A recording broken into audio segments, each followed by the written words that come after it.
Good evening, everyone, and welcome back to Geopolitics with Tyberius D. I apologize for the last episode not being streamed or scheduled on time.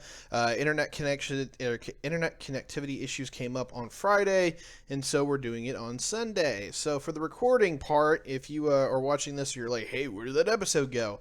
I could not connect until later on that night, and even then it was pretty spotty. Our first episode of Mask On was pretty rough. So, as far as the intro, founded in 1949, it is now an alliance that consists of 30 members and is now the most powerful military alliance that has ever existed on human history.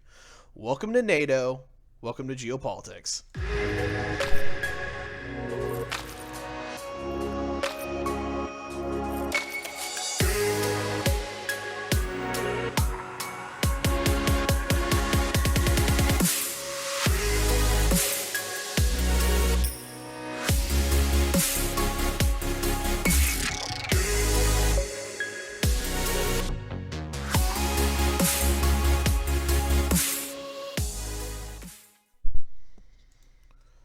Welcome to the fun, everybody. Of course, you know who I am. I know who you are. Actually, I don't. But some of you, I know who you are. We are Geopolitics with Tiberius D, and we are brought to you by the wonderful patron crew of Fallenor, Andy Wagner, the West Dude, Julia, Drew, and Samantha. We thank you all for your generous contributions to making this show absolutely wonderful. And we've got some new equipment coming on. We're going to have an actual new microphone, high-quality aux cable coming at us that will be here in about a week and a half. So, we're going to get an improved bump up in the quality. I don't have a co-host today. It's very unfortunate, but we're going to give you a quick rundown. So this might be short, it might be quick. Sometimes I might get long-winded, but hopefully chat can keep me on task. So, what is NATO? NATO was originally an anti-communist, anti-Russian alliance that was formed in 1949 between the United States, Canada. Let's see if I can get all the core members here. The United States, Canada, France, Belgium, the Netherlands, Italy. I'm going to forget a few. I think Greece signed on for the original one. It was 12 members to start out with. And it was basically a pact to say, hey, look, in the event that when one of us were attacked by the Reds, we'd all come together to defend each other. It was a mutual assistance pact. And it largely served its purpose. And a few years later, you get the Warsaw Pact, which was basically the same thing for the communistic side. And you would have NATO expand ever since. A few years later, it picked up West Germany because people were worried about that for a quick minute, but the West Germans signed on. Then Turkey signed on, and later we got Spain and Portugal. And then even when the Soviet Union fell apart and the Iron Curtain came down, you had former communistic states or former Eastern Bloc states that would absolutely sign in on this as well. So you had Poland and Hungary and Romania and Bulgaria, part of the former Eastern Bloc, are now former members of NATO, or formal members of NATO, and actually 3 former Soviet republics, being Estonia, Latvia, and Lithuania, are all NATO members. So this has been quite the interesting thing. We are seeing NATO expand out through the Balkans. The latest, number 30, if I remember right, was Macedonia. Has been added to the list. So it's still growing to this day, and Macedonia was added in 2019. So this is not over yet. But there is some complications. But let's see.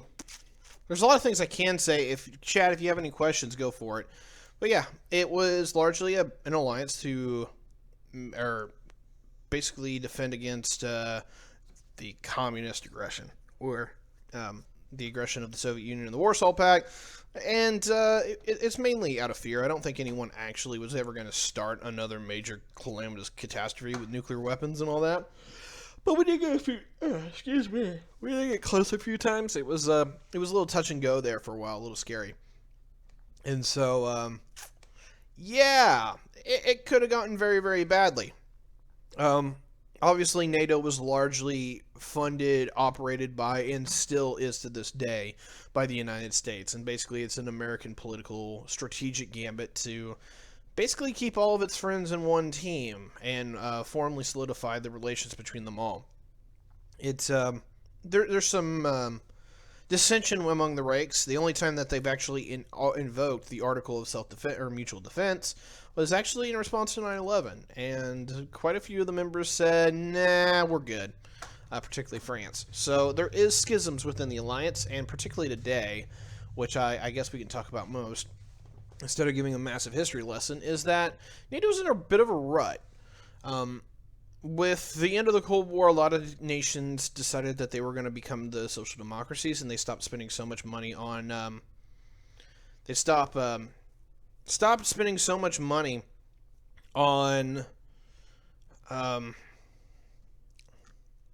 me a second here. On defense, and they started spending money on their domestic economy and their social welfare programs.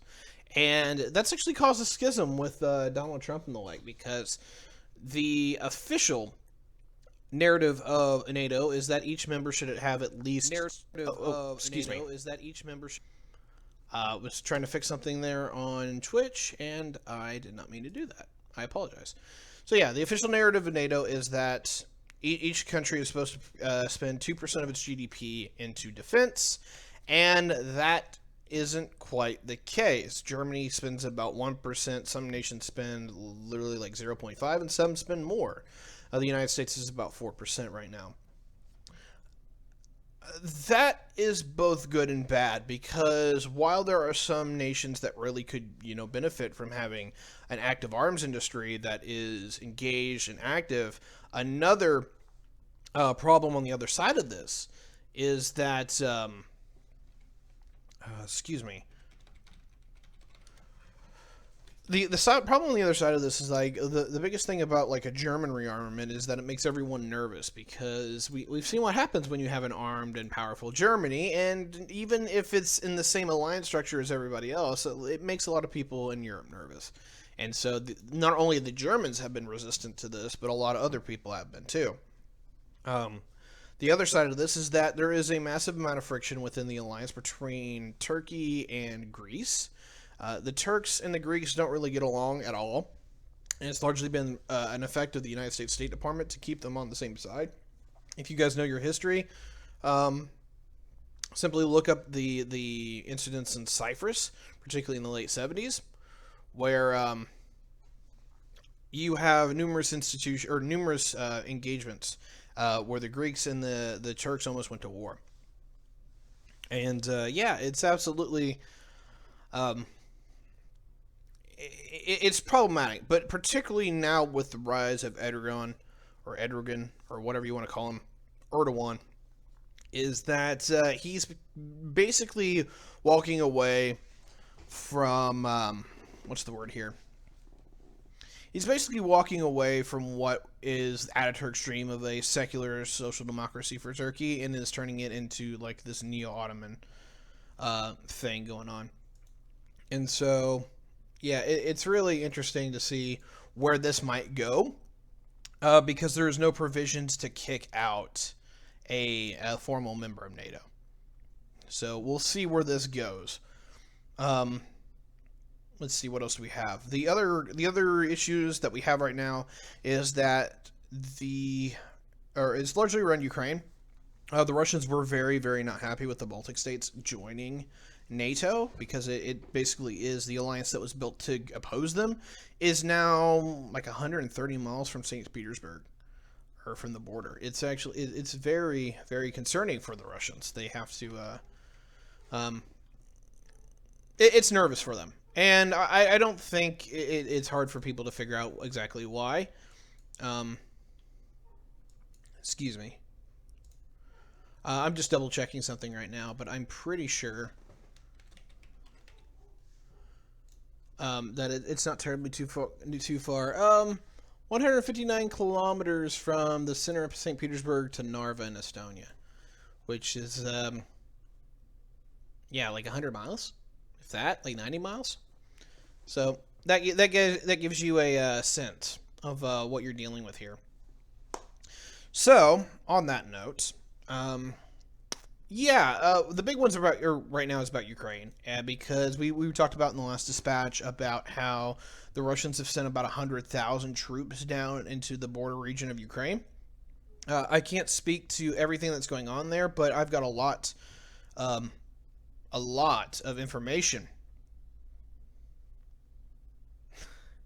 Yeah, yes, Yori. Hey, Yori, if you want to roll in here to help me talk about this, let me know. I'd really appreciate it.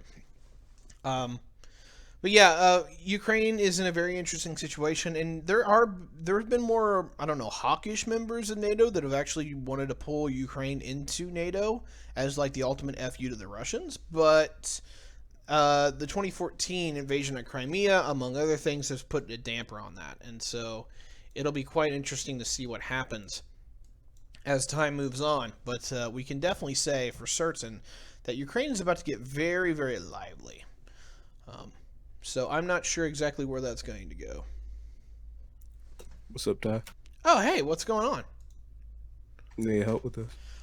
Yes, I do. I need co-hosts. Daddy Marks Yeah. is in the house. Hello, sir.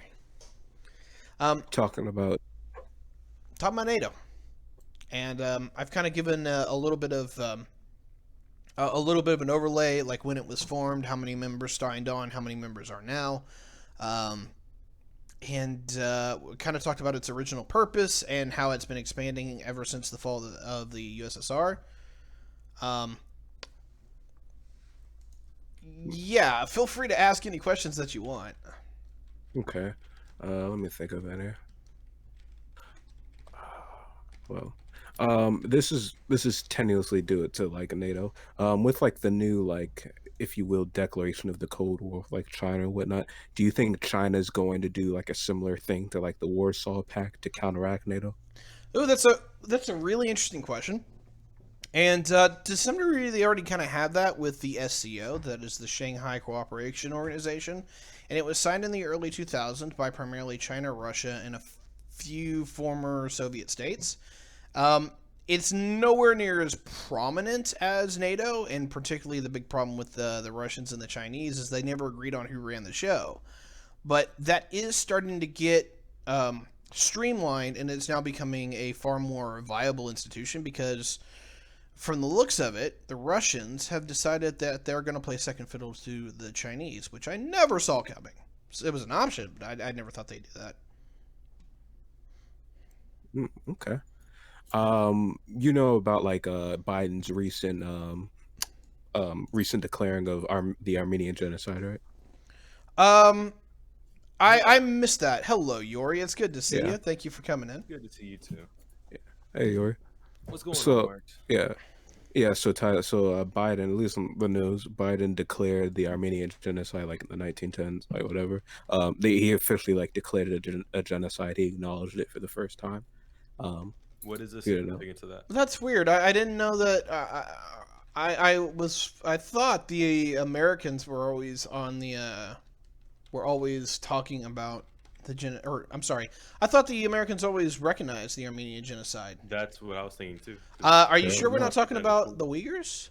No. No, it was literally just yesterday. Hold on. Let Okay, me yeah, look I it up. see it. Biden declares mass killing of Armenians a genocide. All right, well, Yeah. I was wondering what the significance was. Like, it what is. does that No, this is actually very significant, and it's very important to the United States-Turkic relations because Turkey is a fellow NATO ally, and Turkey is really not happy with the idea of people trying to claim that the Armenian genocide happened.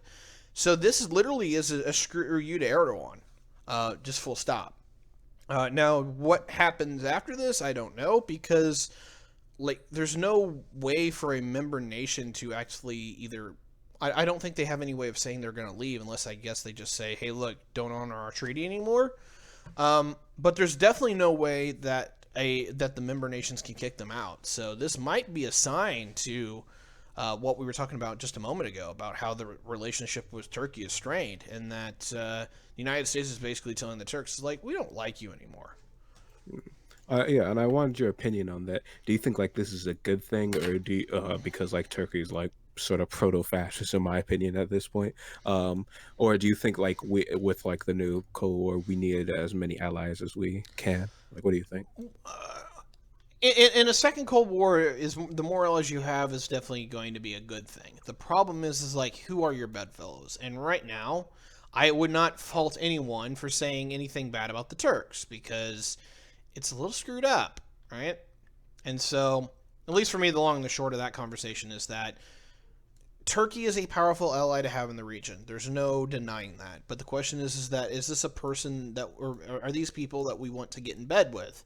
And seeing the massive changes that they've had under Erdogan, where they are more neo-Ottoman than they are the secular Turkish Republic, I could totally get where a lot of people are not on board with this. Not only our allies such as Greece and Bulgaria, but also people around the region such as Syria, Georgia, that kind of thing, and particularly the Russians. So I would say, in my personal opinion, is that the Turks are no longer deserving of being a member of the alliance. They don't. They're I'm sorry. They're no longer really showing that they really care too terribly much about democracy or things that we kind of associate with, such as freedom of speech, a secular society, that kind of thing. And so I don't blame Biden for doing this. And I also want to just aside here, I was very happy to see how our ally, that is the Saudi Arabia, was basically ended by the Biden administration as well. So congratulations, Biden does it again, something that I like. Okay. You have any questions, Jory? I don't want to block it really. I don't know too much about Turkey, and quite honestly, I'm not sure like if this should be something I should feel inclined to be interested in. But I mean, you know, it's Turkey. Yeah, there's a question from Osiris here that I'm going to answer, and it says, does booting Turkey ramp up the aggressive tensions? Two things. One, we can't formally boot them. They're going to have to leave of their own accord. But to answer the question on a general level, yes. This is literally a fuck you to Erdogan and to Turkey. Like, look, we know what you did. We don't like it, and we're calling you out on it, even though it was 100 years ago. Because the Turks have never actually formally recognized that the Armenian genocide was a thing, because then they have to also be part of, not like the war crimes tribunals, because no one's still alive to have that, but it subjects to Turkey under like some guidelines of international law that they would actually be entitled to pay reparations to Armenia, and things of that nature. And if we know anything about the Turks and the Armenians, is that they have an everlasting friendship that will last the test of time. And but what I mean by that is they would literally want to kill each other. And in fact, it was Turkey that armed Azerbaijan against the Armenians in the war of last year that allowed Azerbaijan to win that war. Yeah. I have a question. Yes. As far as like NATO, this may already be happening. I'm just not following it that much. Do you expect that like other NATO countries, at least major countries like the UK, France, Germany, all of them, should be ramping up their military spending to like sort of help the Americans in this? We talked a little bit about this before you got here, but it's actually a good revisit. The thing about the Trump administration is that they actively underlined what was going on with military spending, and they said, "Hey, look, we want you to spend 2%." That was what every nation agreed to in the treaty. Now, the United States didn't enforce that for a very long time on purpose, and the reason for that, in particular, was that. What's the word I'm looking for here? Is that they wanted the European allies to relatively be weak in comparison to them, and so that even if one or two of them said they wanted to go off and do their own thing, the United States could largely force the issue and say, "You're not strong enough," and they were right. And so Trump changed that up a little bit because he basically said, "Look, if we're going to participate in this alliance, you guys got to pull your own weight." That didn't go full circle. There was some that actually bothered to comply because they really care about how the United States looks at what they're doing. Great examples where the Poles and the Romanians tried their damnedest to get up to that level, even though it was quite a bit of a drain on their budgets, because they are really concerned with what the level that the United States cares about NATO, and particularly how involved they are in the region. Other nations basically told the Americans to stick it. particularly Germany. And the reason why is that Germany, and Angela Merkel in particular, believes that their contribution to the alliance is not a military one, it is a political one. They don't want to antagonize their neighbors. They do not want to antagonize anyone in Europe because of seeing any kind of prolifically powerful and armed Germany.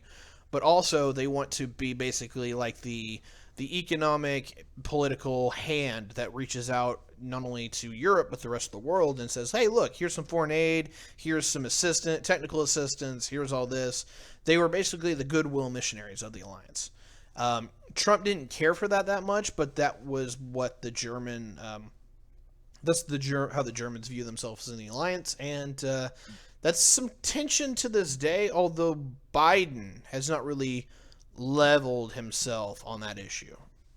Do you think that that's actually a benefit, having nations that are just saying, hey, I'm not in for like armed conflict, I'd rather kind of play a diplomat role, or do you think that's just being like a strain of the system? Both. Because if we're talking about Germany, everyone gets scared shitless if you see a Germany that's armed. And so I give that a very sensible take for them to have. Other nations, though, I would say that's not really viable for them. They're more hiding than anything. And some of them, I'll put it this way, some of them are so small and so quaint that you really can't put them into the alliance proper and expect them to really bring more than literally a handful of dudes, such as what's some like of the North Macedonia, like Montenegro. Yes, actually, you nailed it. Which I talked about how Macedonia is the newest member, and yes, there are some of these nations that are literally have an average income of like $15,000 a year. They've only got like a couple million people. They can send literally a platoon or maybe a battalion, and most of them are not going to be highly equipped, highly trained, and highly educated to the point where they can participate in the alliance as other nations can. So holding them to the same standard would actually hurt them, and I would say, look, just ignore and use them as a basing area, or just say, look, it's for political unity. We're gonna put Europe all on the same team, but there's other nations that I would say definitely need to be held to that standard, because if the shit hits the fan, you want them on board as a coalition member. France is doing very well for this already, and so I wouldn't raise too much hell with them. The United Kingdom needs to get their act together. They are spending about the right amount of money, but their military expenditures are all over the damn place. You need to have a chat with them. Italy is weird because they kind of need to do that as well. Spain maybe, but Spain's having a lot of issues to themselves as well.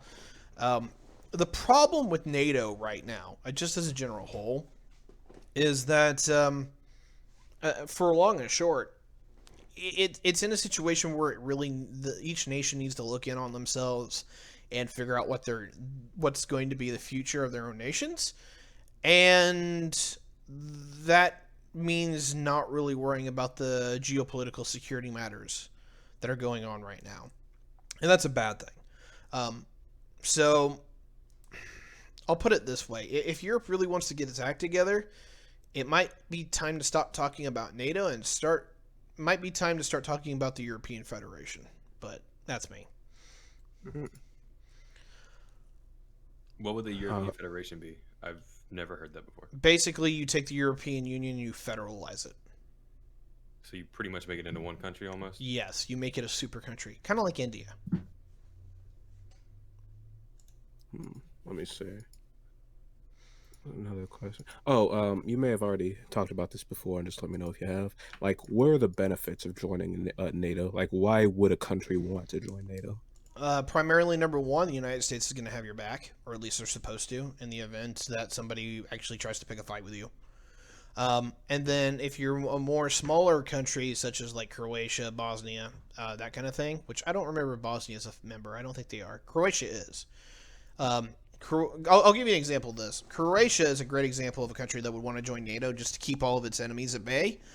Croatia was part of the former Yugoslavia. It had a lot of issues whenever it became independent. They were basically bombed, and some of their people were killed en masse by the Serbians in the Yugoslav wars. they've been trying to recover ever since. And even though I don't think they're actually making the 2% qualification, it is very good for them to be a member, because they have the security guarantee that Europe will come to their defense in the event that Serbia came to kicked in the door again. And so it kind of allows them to go, hey, look, we don't have to fund this huge military to defend ourselves from the Serbs, while also being able to invest in our own economy and our own people and try to rebuild out from the hell that we escaped. And I'm not going to say it's working amazingly well for them, but it is helping them. Mm-hmm. Now, this might be a tangential question.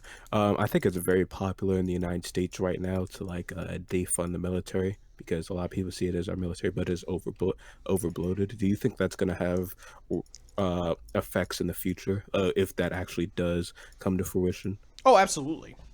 We're going to pay horribly for the numbers of allies that we've lost during the Cold War. We may have formal alliances with NATO, but the relationship between the United States and Germany is incredibly strained. The relationship with the United States and people that are formal allies, such as Japan, South Korea, Argentina, Italy, that kind of thing. These all are relations that are estranged, and without some serious diplomatic coverage and investment into getting these back up onto the same field, we're going to have some problems. But that's the diplomatic side. You asked the military side, so I'll hit that. The United States military is obviously the most powerful in the world. It can reach out and touch pretty much any place within a number of hours. The problem with the United States military is that while it is, this big budget of something like $700 billion, the problem with it is that, one, as far as the spending, it's only 4% of GDP, which is the lowest it's been in quite a long time. Now, granted, it's been lower. It got down to about 3% there for a quick bit. But what people don't really realize is, number one, the United States is basically the world policeman, the world guardian, and if it isn't strong enough to enforce that, you're going to see brushfire wars here, there, and everywhere that can make the world a lot worse of a place very quickly, particularly if somebody decides to go shooting after an oil tanker or close down a shipping lane. That can really make things bad very quickly. The other side of this is that as much as we spend on the United States military, it's actually kind of outdated. Some of the things we've talked about here about how they're getting updated. The Columbia-class submarines that are to replace the Ohios from that were originally started to be built in the 70s. The first one is being laid down this year, so that's getting replaced. The Fords, which we now have the second one launched, and we're getting ready to lay the keel for the third one to replace the Nimitz carriers. They are they're online and operational, and that's going there. But there's a number of platforms that either have failed or are not, or basically we don't have a replacement for. So just to go down the list, we had the Zumwalt, which was supposed to replace the Arleigh Burke class destroyer, and the Zumwalt is an absolute disaster. Only 6 of the 12 revolutionary technologies on it are deemed operable by the USN.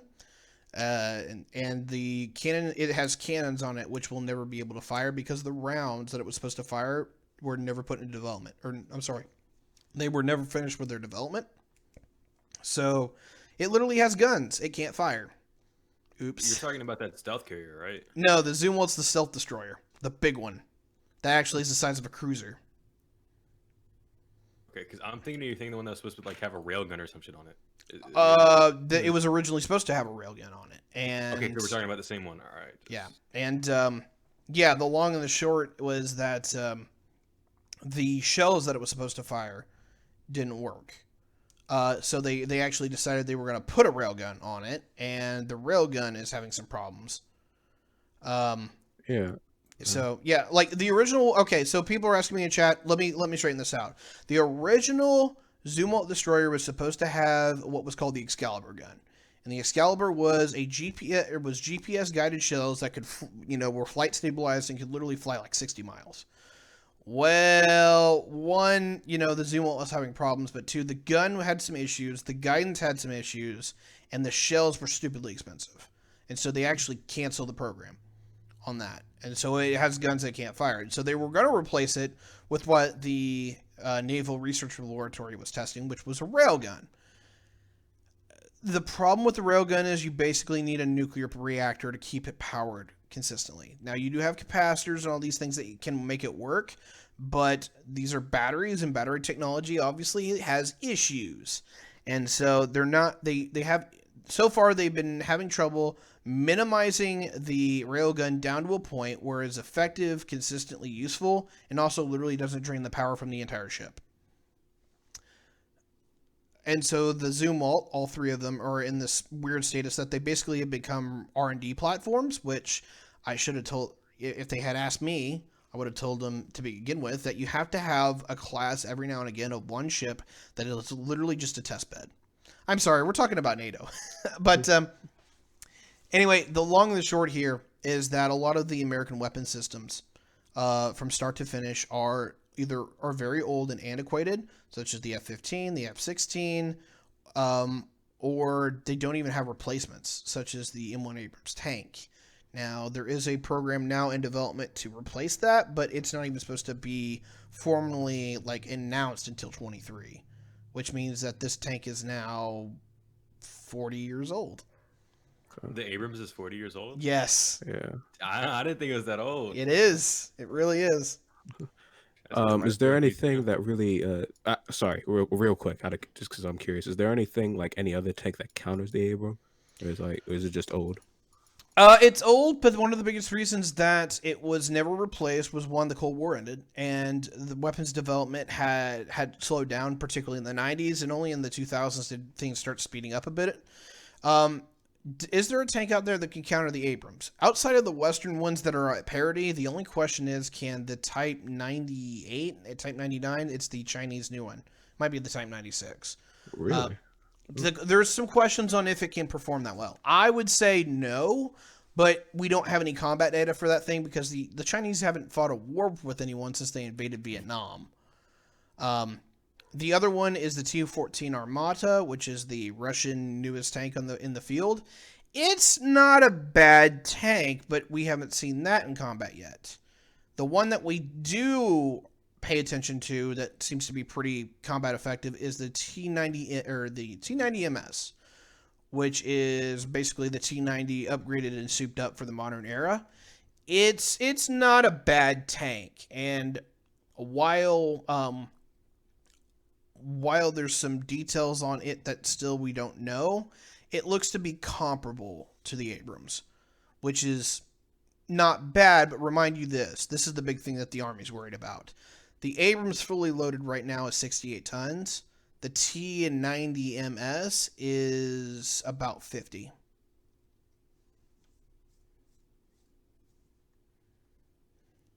Okay. Hold on. Sorry. What's that? Oh, the budget thing. Mm-hmm. Real quick, back to that. What would your? I've seen a lot of people say this. Instead of us, I guess, being the world police, as you put it, Mm-hmm. a lot of people have said, proposed that we slash the budget by whatever, and allow or somehow enforce the other NATO countries to increase their budgets, and we could do that through unilaterally, I guess, police the world together with the other European powers. It's a very nice thought. And my only problem with it is that in foreign affairs, I am convinced that basically someone has to play dad.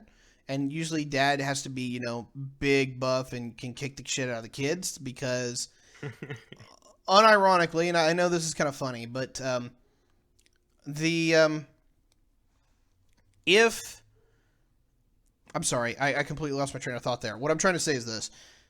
Basically, in geopolitics, you need somebody to play the role of dad. You need somebody to say, hey, kids, stop that shit or I'm going to whip your ass. Because in the event that dad isn't there, the kids get into the gun cabinet and they start shooting each other. And so the problem that I'm afraid here is that if you don't have anyone who is strong enough to play the role of dad, then no one listens to dad, and thus there is no dad anymore. Okay. Dad is senile.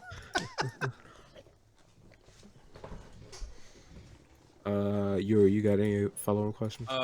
No, I don't. I thought the Abrams conversation was really neat though, because I haven't really heard anybody ever talk about the Abrams. I didn't know it was 40 years old. It is.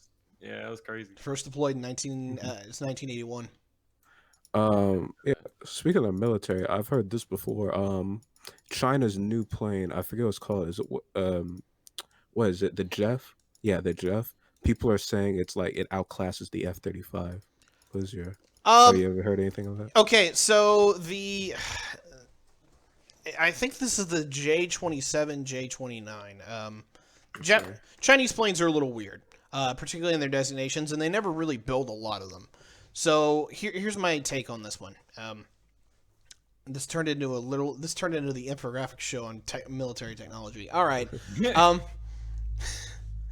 The United States and the West always seem to build the better planes by performance. Particularly the jet engines always were a lot more efficient. The problem with the West versus the East is the East has a different design philosophy than the West. So that if you look at like Russian planes and Western planes, they're very comparable in some aspects of performance. But the Russian planes tend to be a lot heavier, and they tend to be a lot more armored, and they tend to have redundancies in them that make them, honestly, a little bit more combat effective. So I'm going to give you two examples here. The F-16 is literally like a sports car. It is fantastic. It turns on a dime. It's very agile, and it's fast. It's powerful for, only being a single engine fighter. Something that it's very comparable to is the MiG-29. The MiG-29 is about the same general weight class, not weight, but weight class. But the difference between the F-16 and the F-29 is the F-16 needs a pristine runway to fly off of. You need to do your FOD sweeps. You need to make sure that there's nothing that's going into that engine, or else that engine doesn't work anymore. The MiG-29, on the other hand, has intake vents on the top of the fuselage, so that when you come into land or when you go up to launch, you literally shut the air intakes when you're on the ground, and the air comes in from the top of the aircraft, not the bottom. Why do you do this? The Russians figured out very simply that in the event that they were in a war zone, they might not have the runway in pristine condition to launch anything off of. And that alone encapsulates, yeah, the design philosophies between the East and the West in a nutshell. Yeah, congratulations, you've got your Shelby Mustang in the F-16, but if you throw a rock at it, it doesn't fly anymore. The Russians don't have that problem, but they tend to, lose something for that, like engine efficiency, or they tend to be heavier because of the armor, what have you. They're still good aircraft. So anyway, to make this a full sweep on the newest Chinese and Russian jets, we haven't seen them used yet, so there's a big conversation on how good they are. We're pretty sure we know the F-22 is solid. We know the F-35A is pretty solid, but the other variants, the F-35B and C, look kind of questionable even to this day. We have no idea how good the Russian stuff is. We have no idea how the Chinese stuff is. Generally, the Chinese stuff in history has proven to be worse than the Russian stuff. It does not mean that's still the case. God, now I just want to talk about military stuff. Yeah. We can call this quits for a quick minute, and we can go on. So, chat, if you have a NATO question, or if my co-hosts have a NATO question, we can do that. And I'm sorry for the audience if we went off on a board, but they are related. But just talking about military weaponry is its own kind of topic, and better for an AMA. Military technology is way more interesting than NATO right now. Sometimes it is. But yeah, the future. What's the future of NATO? I can answer that real quick. I'm scared for NATO. The good news is that NATO reaffirmed that its mission priority, that it was no longer primarily against the Russians, it's against China. I talked about that in a more recent dispatch, and so on a general level, NATO looks like it's here to stay. For a long time, I thought it was gonna. I thought it was gonna go. And yeah, I'm going to end on that. We're at 40 minutes. I know we got off on different topics, but if you actually like those questions, feel free to send them at me. We'll do them as another AMA. And yeah, without further ado, I've been Tyberius D. I've been joined by Daddy Marks and Yori. Thank you for having us, and we'll catch you next time.